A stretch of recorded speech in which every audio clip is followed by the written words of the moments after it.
Olá, é muito bom ter você aqui para a nossa aula de hoje. Se você não me conhece, eu sou o Giovanni, sou um apaixonado pelo texto bíblico, sou pastor e é muito bom saber que você está aqui para esta jornada de 52 encontros, e este é o primeiro, para falarmos sobre o Primeiro Testamento. Mas, Giovanni, não é Antigo Testamento? Pois bem, vamos tentar entender isso um pouco melhor. A origem do termo Antigo Testamento vem lá de 2 Coríntios 3,14, quando Paulo, escrevendo aos Coríntios e falando sobre a leitura da Bíblia hebraica, se refere a ela como Antiga Aliança. Ora, ele está fazendo isso porque lá em Jeremias há uma promessa da nova aliança. Então, em 2 Coríntios 3,14, Paulo escreve assim: mas a mente do povo estava endurecida, e até hoje, toda vez que a antiga aliança é lida, o mesmo véu lhes cobre a mente, e esse véu só pode ser removido em Cristo. Paulo estabelece então que a antiga aliança é lida se refere aos textos da Bíblia hebraica e passa agora a estabelecer isso em contraste à nova aliança que foi dada ao povo. Esta nova aliança, Cristo Jesus.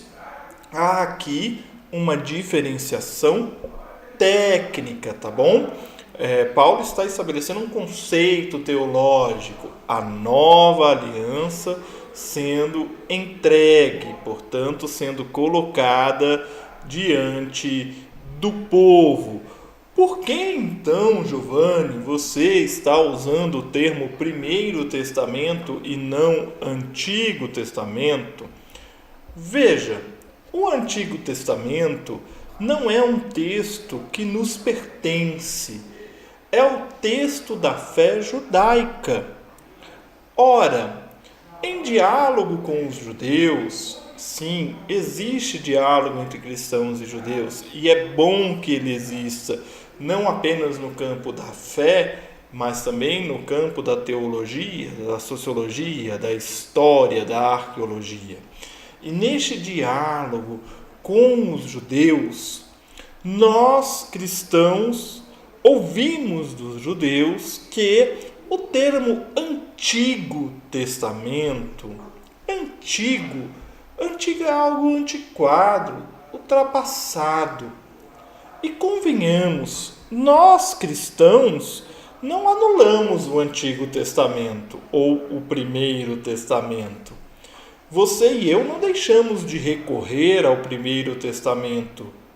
Nós lemos e pregamos os Salmos, os profetas, os escritos, os livros da Torá, os livros da história deuteronomista, da literatura cronista. Portanto, nós não abrimos mão destes textos para anunciar a boa nova em Cristo Jesus. Da mesma forma, Paulo, quando define o texto da Bíblia hebraica como Antiga Aliança, ele está dizendo que toda vez que esse texto é lido, o véu cobre a mente, e esse véu só pode ser removido por Cristo. Portanto, nós cristãos fazemos uma leitura do Antigo Testamento ou do Primeiro Testamento com a perspectiva de Cristo. Logo, nós cristãos, em respeito aos judeus, eu sei que você tem o hábito de falar Antigo Testamento, mas em respeito aos judeus e também à nossa história cristã, neste curso, nesta jornada, eu vou utilizar o termo Primeiro Testamento. E você vai ver que isto é um hábito. Você vai me ouvir falar diversas vezes Antigo Testamento, não estranhe.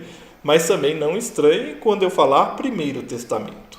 Nessa conversa entre judeus e cristãos, escolheu-se então dois termos para substituir o Antigo Testamento: Bíblia hebraica e Primeiro Testamento. A nossa jornada será uma jornada que terá como linha de base para a sua elaboração, para nortear a nossa caminhada, o livro de Martin Roussel, publicado pela editora Sinodal e Faculdades Estes, intitulado Panorama do Antigo Testamento, História, Contexto e Teologia. Martin Roussel é um pesquisador do Primeiro Testamento, lá na Universidade de Rostock, na Alemanha. É uma obra que vai aí nortear a nossa caminhada neste período. E o que nós vamos estudar, então, em 52 aulas, Giovanni? O Primeiro Testamento tem 39 livros. Sim, isto é verdade. Então, a nossa primeira aula é a introdução. Teoricamente, poderíamos ter mais 39 aulas, 40 aulas. Mas vamos ter 52. Por quê? Porque a nossa caminhada está dividida da seguinte maneira. A primeira parte da nossa caminhada, que se inicia na próxima aula, é a Torá. Nós vamos iniciar o estudo deste panorama pela Torá. Nós vamos ver o Gênesis, o Êxodo, Levítico, Números e Deuteronômios. Cada um destes livros, um encontro para falarmos sobre eles. Logo após a Torá, nós vamos estudar a história deuteronomista, o livro de Josué, Juízes, Ruth, os livros de Samuel, os livros de Reis. Logo após a história deuteronomista, nós vamos para a literatura cronista, os livros de Crônicas, Esdras e Neemias, Esther. Após a literatura cronistas, nós vamos para os escritos, o Ketubim, Jó, Salmos, Provérbios, Eclesiastes ou Coelet e Cantares. Depois disso, nós vamos estudar num grande bloco dos profetas. Isaías parte 1, Isaías parte 2, Jeremias e Lamentações, Ezequiel, Daniel, Oséias, Joel, Amós, Obadias, Jonas, Miqueias, Naum, Abacuque, Sofonias, Ageu, Zacarias e Malaquias. E aí você poderia dizer, ok, Giovanni, chegamos em Malaquias, encerramos nossa jornada pelo Primeiro Testamento? Não, meu caro e minha cara, nós vamos continuar. Por quê? Porque você deve saber, se não sabe, vai saber agora, que existe uma tradução da Bíblia hebraica para a língua grega chamada Septuaginta, tradução dos 70.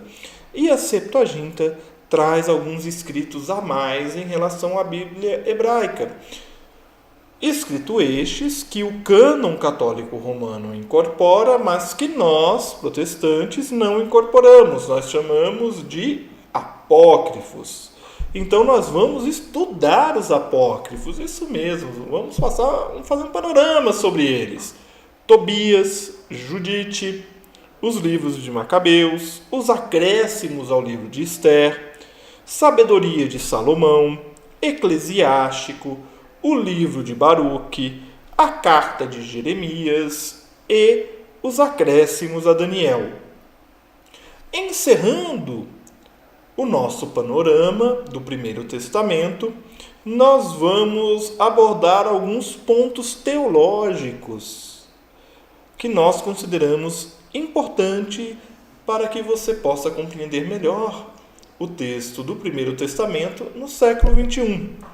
Eu estou falando de aliança, os 10 mandamentos, mulheres no Antigo Testamento, anjos no Antigo Testamento, Qumran no Antigo Testamento e o nome de Deus. E aí sim nós vamos terminar a nossa longa jornada pelo Primeiro Testamento.